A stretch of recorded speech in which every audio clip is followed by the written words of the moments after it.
Well, the youth in Africa are facing a lot of challenges. I think that it is a very big problem for nearly 500 million girls in sub-Saharan Africa not to be in school today.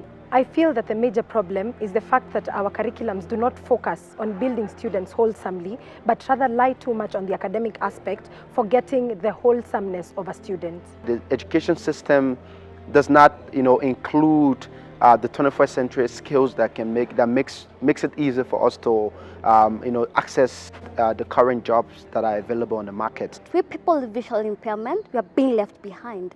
So now we're saying that gone are the days when we demanded for the voice.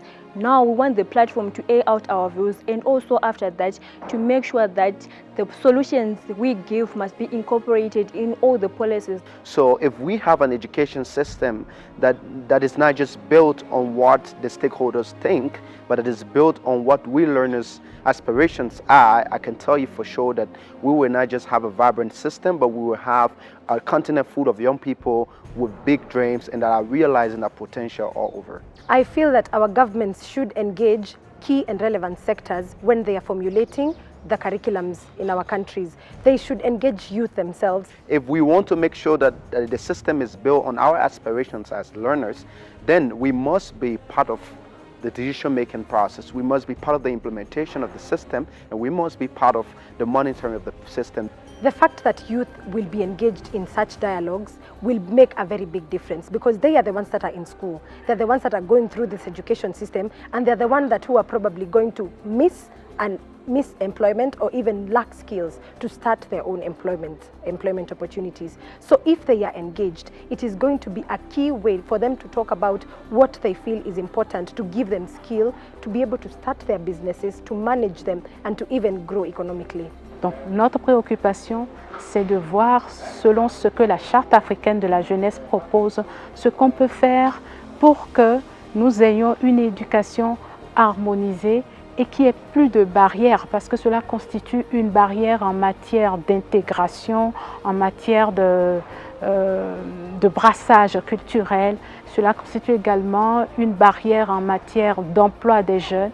Et vous n'êtes pas sans savoir que lorsque le chômage se fait grandissant, qu'il y a des diplômes qui n'ont pas d'issue, les jeunes se font recruter, ne serait-ce que par le fait de l'extrémisme violent. To our ministers of education, I know you are watching. What I'm about to say is not just for me, but on behalf of all the young people across the continent. We don't just need a voice, but we want a space in decision making that includes policy reform, policy implementation, and monitoring. I am standing on behalf of all the nearly 500 million girls in sub-Saharan Africa who are out of school today.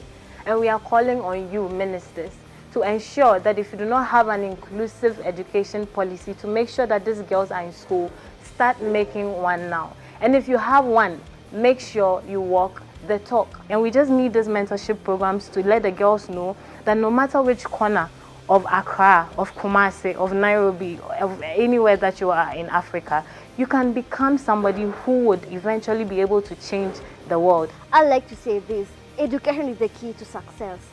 And we youth, we are the leaders of tomorrow. Even not tomorrow, today. And we can move this world to another level.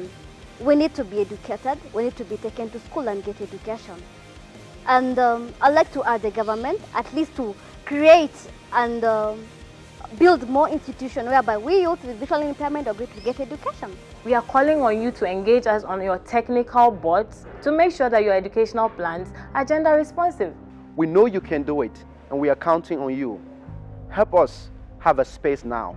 Hello ministers, we as the African youth bring this message to you, that the lives of the very many youth that are found in this continent actually are in your hands. And therefore, as you sit down in that conference to make pertinent decisions that will affect the lives of Africans, remember that we as the African youth will hold you accountable.